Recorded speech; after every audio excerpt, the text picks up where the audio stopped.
So ಈ drugs party ಏನಿತ್ತು, ಈ ಡ್ರಗ್ಸ್ ಪಾರ್ಟಿಯಲ್ಲಿ ಎಷ್ಟು ಜನ ಇದ್ರು ಅನ್ನುವಂಥದ್ದನ್ನ ಪೊಲೀಸರು ಹೇಳಿದ್ರು ಆ ಸಂದರ್ಭದಲ್ಲಿ 100ಕ್ಕೂ ಹೆಚ್ಚು ಜನತೆ ಅಂತೇಳಿ.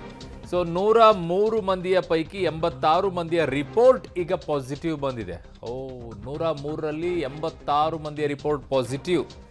73 ಮಂದಿ ಪುರುಷರಲ್ಲಿ 59 ಮಂದಿಯ ಬ್ಲಡ್ ರಿಪೋರ್ಟ್ ಕೂಡ ಪಾಸಿಟಿವ್ ಆಗಿದೆ.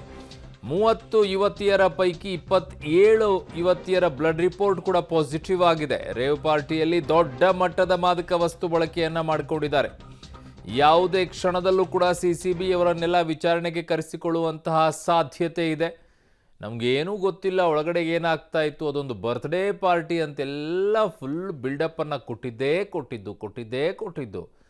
ಈಗ ಒಂದಿಬ್ರು ಅಲ್ಲಿ ಇಲ್ಲಿ ತಗೊಂಡಿದ್ದಾರೆ ಅಂತಂದ್ರೆ ಗೊತ್ತಿಲ್ಲಪ್ಪ ಅಂತ ಹೇಳ್ಬೋದು. ಅಲ್ಲೇನೋ ನನ್ನ ಸಹೋದ್ಯೋಗಿ ನಾಗೇಶ್ ಇದ್ದಾರೆ, ನಾಗೇಶ್ ಹತ್ರನೇ ಕೇಳೋಣ. ನಾಗೇಶ್, ಈಗ ಒಂದು ಪಾರ್ಟಿ ನಡೀತಾ ಇದೆ ಅಂತಂದಾಗ ಅಲ್ಲೆಲ್ಲೋ ಒಂದು 100 ಜನರಲ್ಲಿ ಒಂದಿಬ್ಬರು ಜನ ಅಲ್ಲೆಲ್ಲೋ ಸಂಧಿಯಲ್ಲಿ ಹೋಗ್ಬಿಟ್ಟು ಯಾರೋ ತಂದಿದ್ದಾರೆ ಅಂದಾಗ ತಗೊಂಡಿದ್ದಾರೆ ಅಂತಂದಾಗ ಹೌದಪ್ಪ ಉಳಿದವ್ರಿಗೆಲ್ಲ ಗೊತ್ತಿಲ್ಲ ಅಂತ ಹೇಳ್ಬೋದು. ಇಲ್ಲಿ 103ರಲ್ಲಿ 86 ಜನರಲ್ಲೂ ಕೂಡ ಪಾಸಿಟಿವ್ ಬಂದಿದೆ ಅಂದಮೇಲೆ ಎಲ್ಲರಿಗೂ ಗೊತ್ತಿರೋದೇ ಇಲ್ಲಿ ನಡೀತಾ ಇರೋದು ಡ್ರಗ್ಸ್ ಪಾರ್ಟಿ ಅಂತ ಹೇಳಿ, ಹೆಸರಿಗೆ ಮಾತ್ರ ಬರ್ತ್ಡೇ ಪಾರ್ಟಿ ಆಗಿತ್ತಾ ಅಂತ ಇದು? ಖಂಡಿತವಾಗ್ಲೂ ಈ ಒಂದು ರಿಪೋರ್ಟನ್ನು ನೋಡಿದಂಥ ಸಂದರ್ಭದಲ್ಲಿ ಎಲೆಕ್ಟ್ರಾನ್ ಸಿಟಿ ಫಾರ್ಮ್ ಹೌಸಲ್ಲಿ ನಡೆದಿದ್ದು ಪಕ್ಕ ಎಲ್ಲ ಡ್ರಗ್ಸ್ ಪಾರ್ಟಿ ಅನ್ನುವಂಥದ್ದು ಈ ರಿಪೋರ್ಟ್ನ ಮಾದರಿಯನ್ನು ನೋಡಿದಂಥ ಸಂದರ್ಭದಲ್ಲಿ ಗೊತ್ತಾಗ್ತಾ ಹೋಗುತ್ತೆ.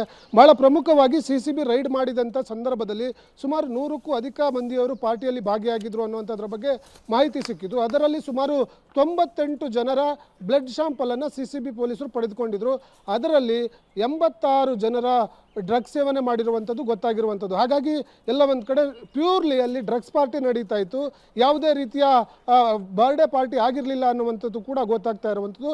ಅದರ ಜೊತೆಗೆ CCB ರೈಡ್ ಮಾಡಿದಂಥ ಸಂದರ್ಭದಲ್ಲಿ ಇವರು ಭಾಳ ಗೌಪ್ಯವಾಗಿ ಮಾದಕ ವಸ್ತುಗಳನ್ನು ಸ್ವಿಮ್ಮಿಂಗ್ ಪೂಲ್ ಸೇರಿದಂತೆ ಬೇರೆ ಬೇರೆ ಮರಗಳ ಬುಡಗಳಲ್ಲಿ ಇಟ್ಟಿದ್ರು ಅನ್ನುವಂಥದ್ದು ಕೂಡ ತಿಳಿದು ಬಂದಿರುವಂಥದ್ದು. ಹಾಗಾಗಿ CCB ಪೊಲೀಸರು ಭಾಳ ದೊಡ್ಡ ಮಟ್ಟದಲ್ಲಿ ಇಲ್ಲಿ ಮಾದಕ ವಸ್ತುಗಳು ಇದೆ ಅನ್ನುವಂಥ ಒಂದು ಅನುಮಾನದ ಮೇರೆಗೆ ಡಾಗ್ ಸ್ಕ್ವಾಡ್ಗಳನ್ನು ಕರೆದುಕೊಂಡು ಹೋಗಿ ಪರಿಶೀಲನೆ ಮಾಡಿದಂಥ ಸಂದರ್ಭದಲ್ಲಿ ಅವರ ಮಾದಕ ವಸ್ತುಗಳು ಸ್ವಿಮ್ಮಿಂಗ್ ಪೂಲ್ ಸೇರಿದಂತೆ ಅಲ್ಲಿ ಫಾರ್ಮ್ ಹೌಸಲ್ಲಿದ್ದಂಥ ದೊಡ್ಡ ದೊಡ್ಡ ಮರಗಳ ಬುಡದಲ್ಲಿ ಇಟ್ಟಿರುವ ಮಾಹಿತಿ ಕೂಡ ಸಿಗುತ್ತೆ. ಹಾಗಾಗಿ CCB ಪೊಲೀಸರು ಅಲ್ಲಿ ಸಿಕ್ಕಿರುವಂಥ ಪ್ರತಿಯೊಂದು MDMA ಮತ್ತು ಬೇರೆ ಬೇರೆ ಗಾಂಜಾಗಳೆಲ್ಲವೂ ಕೂಡ ವಶಕ್ಕೆ ಪಡೆದುಕೊಂಡು ಸದ್ಯ ತನಿಖೆಯನ್ನು ಮಾಡ್ತಿರುವಂಥದ್ದು.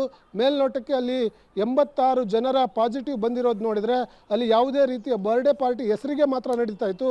ಪ್ಯೂರ್ಲಿ ಅಲ್ಲಿ ಎಲ್ಲವೂ ಕೂಡ ಡ್ರಗ್ಸ್ ಪಾರ್ಟಿ, ರೇವ್ ಪಾರ್ಟಿಗೆ ಎಲ್ಲ ರೀತಿಯ ತಯಾರನ್ನು ಮಾಡ್ತಾ ಇದ್ರು ಅನ್ನುವಂಥದ್ದು ಈಗ ಈ ಒಂದು ಬ್ಲಡ್ ಶಾಂಪಲ್ ರಿಪೋರ್ಟನ್ನು ನೋಡಿದಂಥ ಸಂದರ್ಭದಲ್ಲಿ ಗೊತ್ತಾಗ್ತಾ ಹೋಗ್ತಿರುವಂಥದ್ದು. ಅರುಣ್, ಓಕೆ ನಾಗೇಶ್, ನಿಮ್ಮೆಲ್ಲ ಮಾಹಿತಿಗೆ ಧನ್ಯವಾದಗಳು. ಯಾವ ಮಟ್ಟದಲ್ಲಿ ಡ್ರಗ್ಸ್ ಪಾರ್ಟಿಗಳನ್ನು ಎಲ್ಲಿ ನಡೆಸ್ತಾ ಇದ್ದಾರೆ ಅಂತ ನೋಡ್ಕೊಳ್ಳಿ.